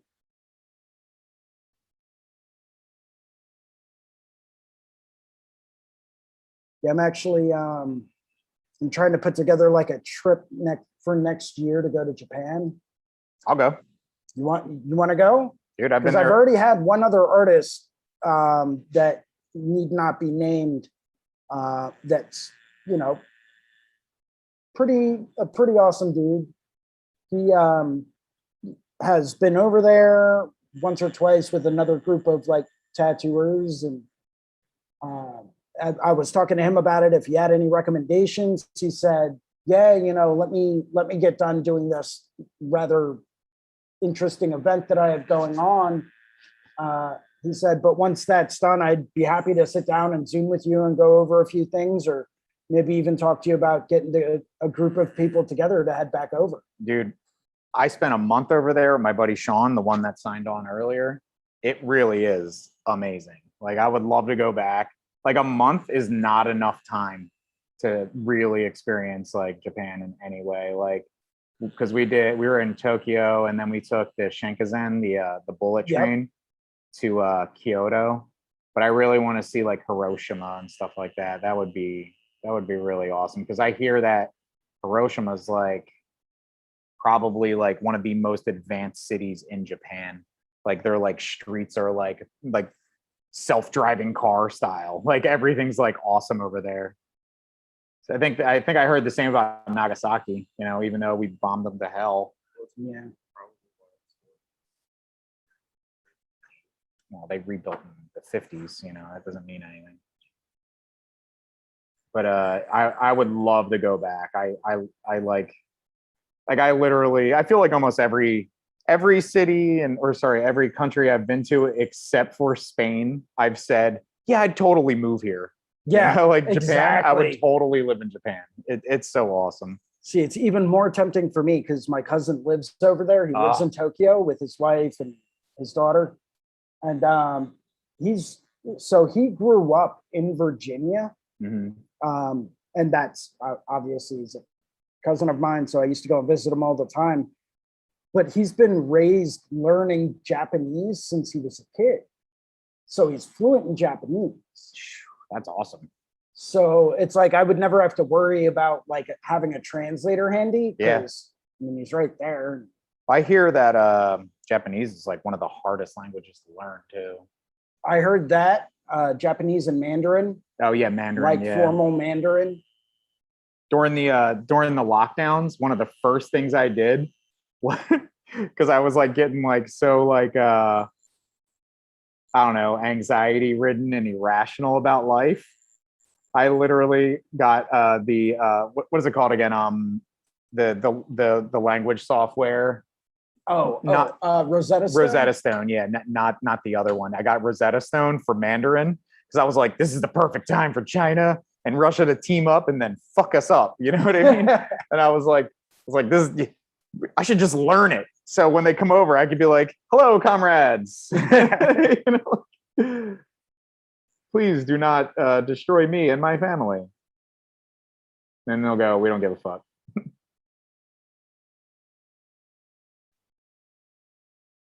Yeah, but so I'm trying to get this together, and I'd love to get like a group of tattooers that I know or admire or anything like that. I'd love to get just like a group of different tattooers to get together and go. I would. So, needless to say, if anyone is still watching on YouTube or Facebooks or anything like that, and you guys want to go to Japan, let me know. I would love to include you in the trip. Obviously, nothing in life is free, so you'd have to pay your own way. But I'm not offering to pay anyone's way, so don't get the wrong idea here. But if you are looking to travel and you want someone to travel with, you heard it. Rich volunteered. Yeah, I'm in. So I mean, that means there's going to be at least two of us there. Life changes, Less lockdowns happen. Hopefully it happens while we're there so we don't. Yo, I'm all about that. Dude, lock me Japan. down in a foreign country and foot the bill for my lodging. Yeah, I'm in. I wish I got locked down in New Zealand when that all happened. That would have been so awesome to live in New Zealand for a year. Did you ever go and visit a Sacred Tattoo over in New Zealand? They were closed the day I was there, but I did walk by. Oh, I need to get over there to get tattooed by Dean Sacred. Yeah, I did walk by.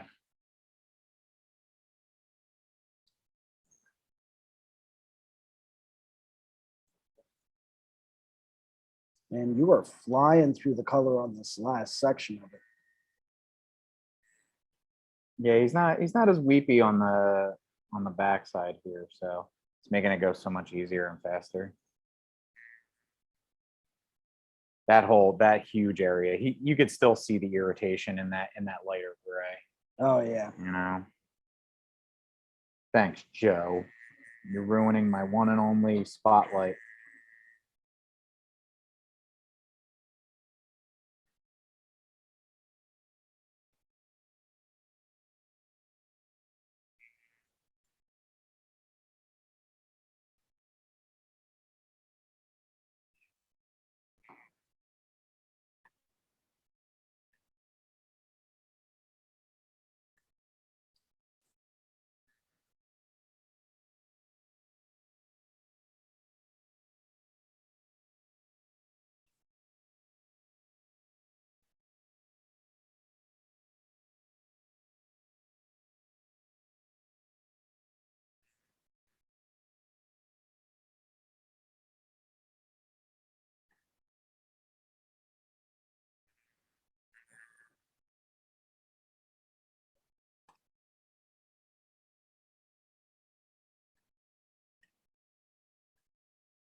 Yeah, I gotta start using that anonymous color more. What piece did I use it in before that you saw it?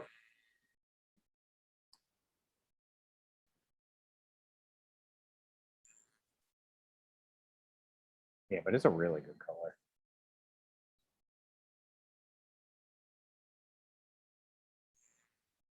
Yeah, we gonna go get some Iron Abbey after this? Or you're gonna go home.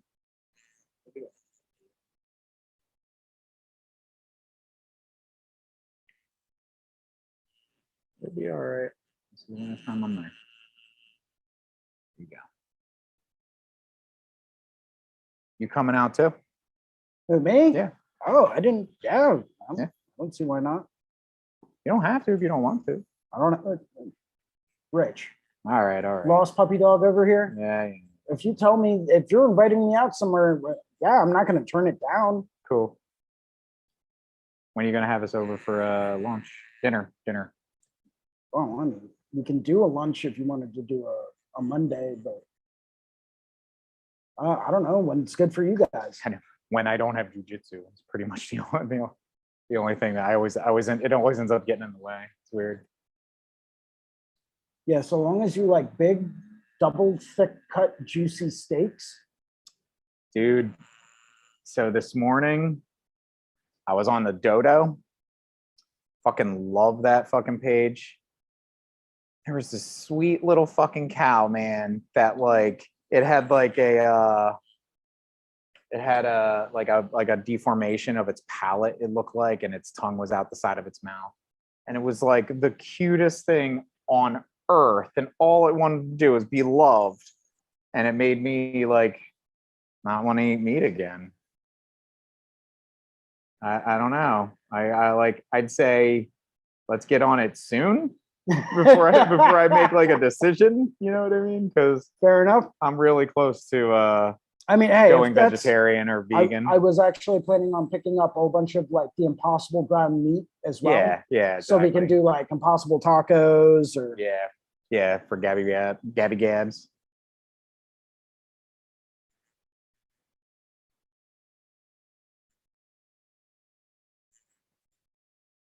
I believe in you, Joe.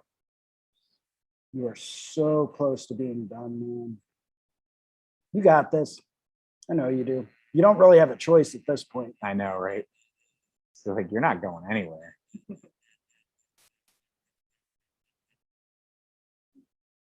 I don't know about you, Rich, but I keep ratchet straps in my Jeep. Yeah, If I have to go and grab those, I will. yeah. I'm not going. He gets up and runs. I know, right? And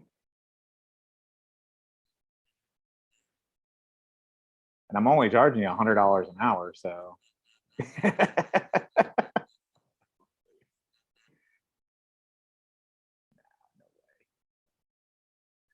All you do for me, I think I could do this for you. I think this is a fair trade.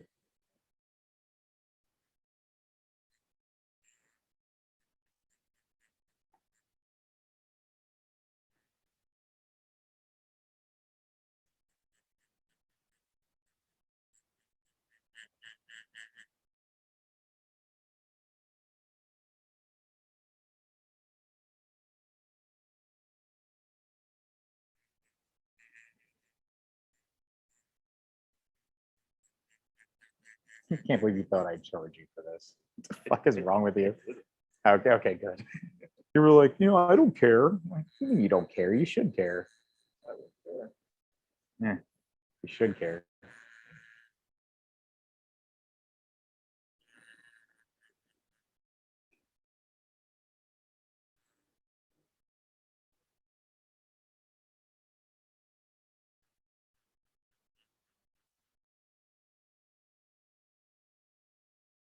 It's funny how, like, for the most exciting part, like the end, like nobody's there, nobody's talking.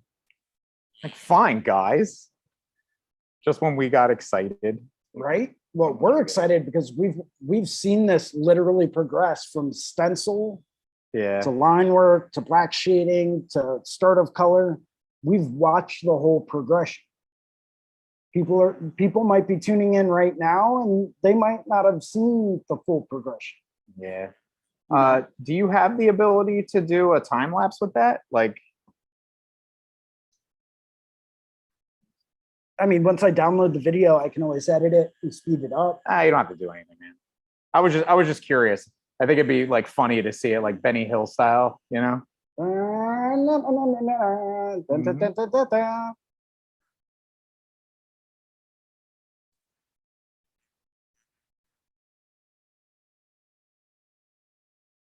Yeah, I'm sure I can throw something together for you. You don't have to do anything, man. Don't worry Well, about too it. bad. Now I'm going to. All right, all right, all right.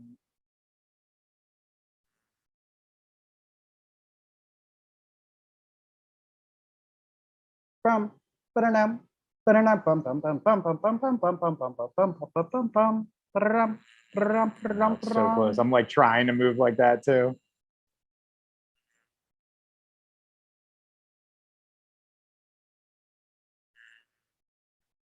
I'm going to finish this ray, give you a wipe down, give you a little spritz again, and then go in, touch up any tiny little spot that needs to be hit, and then white highlights, and then we're done, man.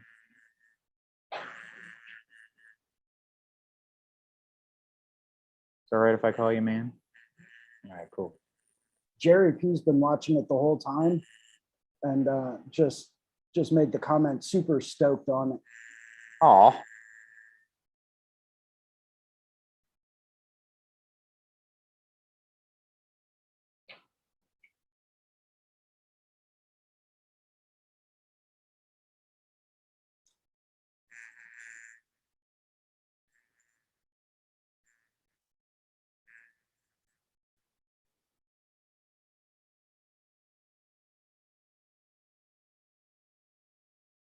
So it's not just us.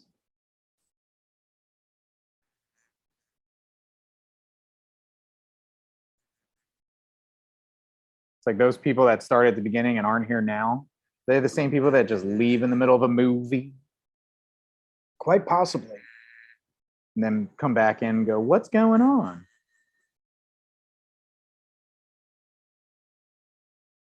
Pretty much every girl I've ever dated.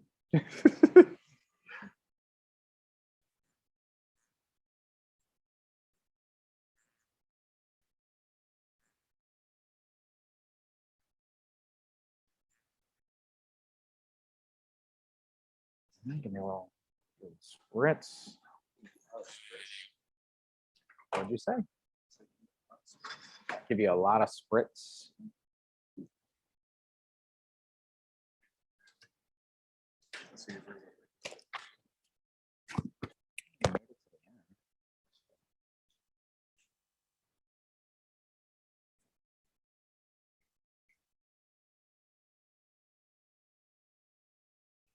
Look at a fucking hickey. It's got a fucking hickey right there. Didn't even see it till now. Sorry. Try not to leave one. I knew as soon as I left the room for 1 minute. It's not my fault. Sure. Yeah, sure it was.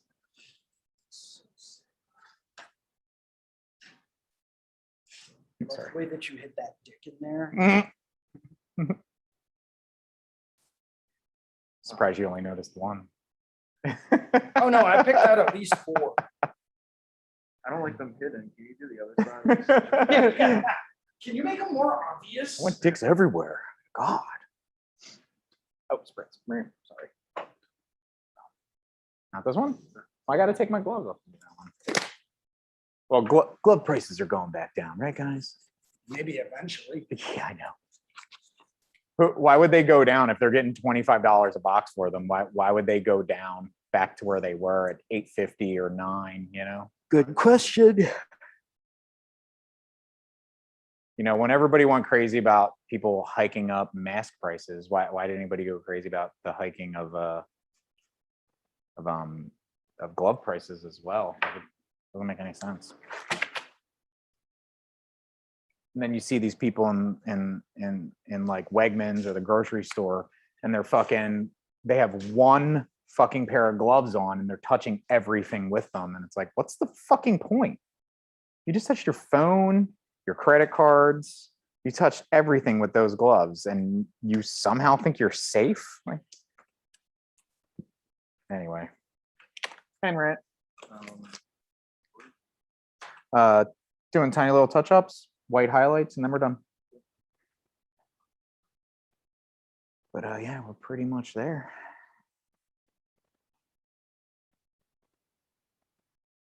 There was nothing there 3 hours and 14 minutes ago.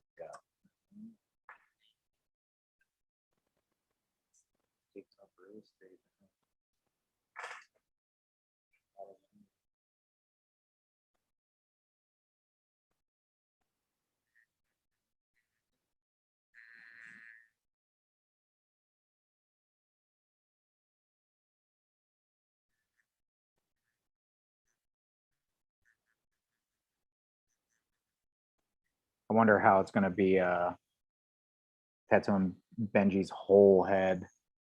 You know, we're going to have to do like maybe a side at a time. Not get like ahead of myself kind of thing, you know? Get it? Yeah. All right, cool. You picked up on it immediately? Yeah. Bullshit. I did. I was gonna say like, oh, But, unintended. Yeah. Get ahead of myself.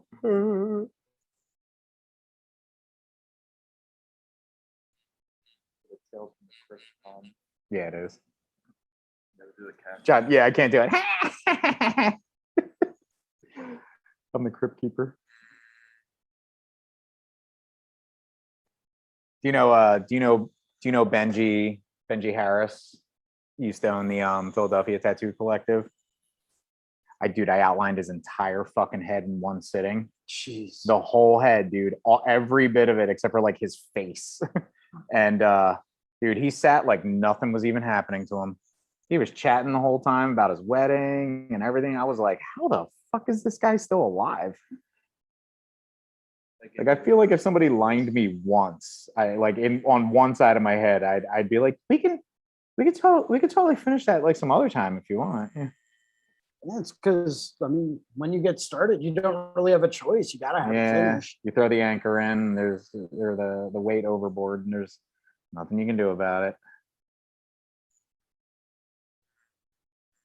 That's kind of what happened for like when I opened this place. Like I was really upset, and I spoke to the landlord, and I said, "Can you meet me and I'll sign a lease right now?" And I left the shop, came here, and fucking signed the lease, and I was like, all right, now I'm legally obligated to do this, and throwing myself overboard was the best thing I could have done. Like I needed it to move forward with whatever I wanted in my career. All right, white highlights. Think you can handle that? Cool. There's not many of them, to be honest with you.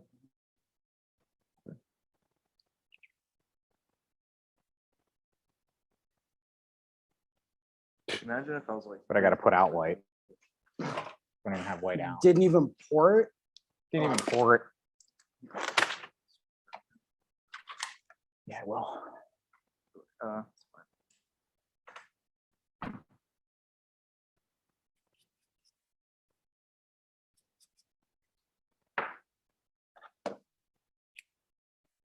All right, man. All right, babe, you ready?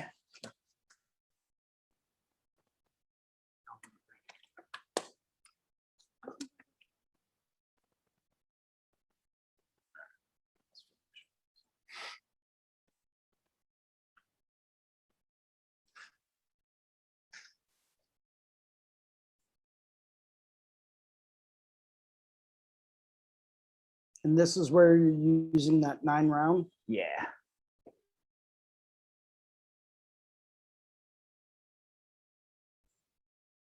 And I could easily have used my one of my liners for this, but like I don't know. I just felt like putting out this so I didn't have to change over or anything.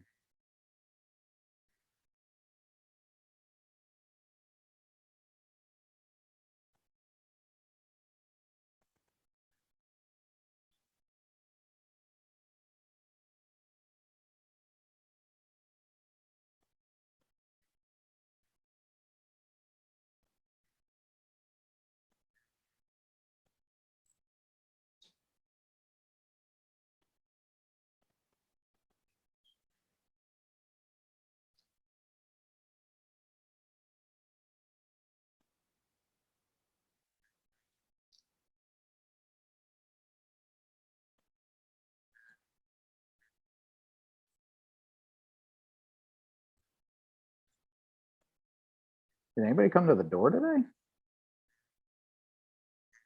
Huh. Yeah, nobody wanted to get tattooed today. Apparently.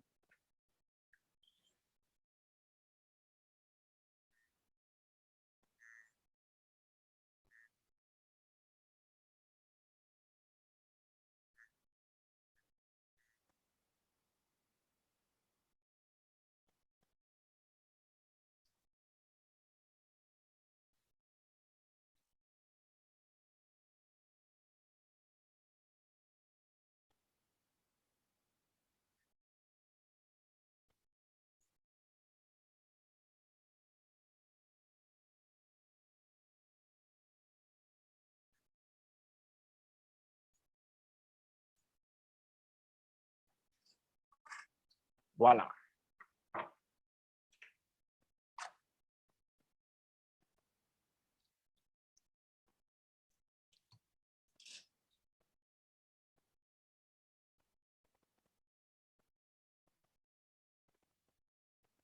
No matter how hard I scrub, I can't get that hickey off for you though. Sorry, I'll be a little bit more gentle next time. Dude, man, when you get him fired up, he just can't help it. There's other reasons why they call him Hoover.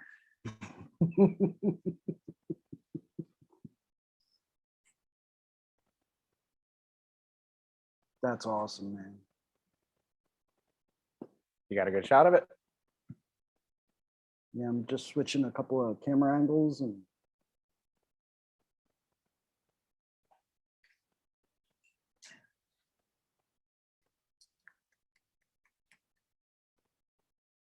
that is awesome.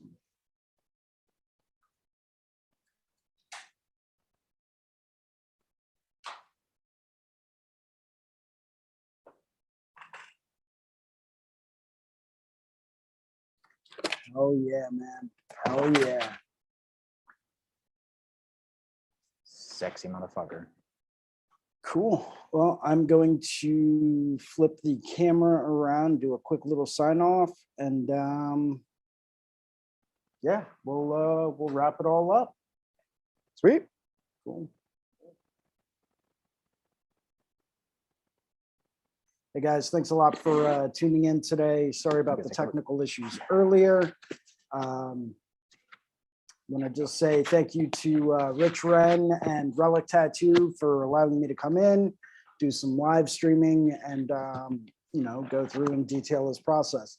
If you like this video, like down below, you know, give us the little thumbs up in YouTube, or, you know, just like it in general.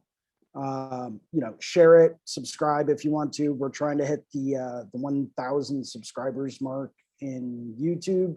So go there, subscribe by all means. But thank you anyway for watching. As always, if you ever have any questions, I'm sure if you took a look earlier, if you watched any of this at all, you'll see Rich's Instagram in the lower left corner of the video. You know, feel free to reach out to him. Or you can always reach out to me at Philly Inc. on Instagram, or, you know, through the Reinventing the Tattoo community. So I just wanted to say thank you very much. And yeah, hope to see you guys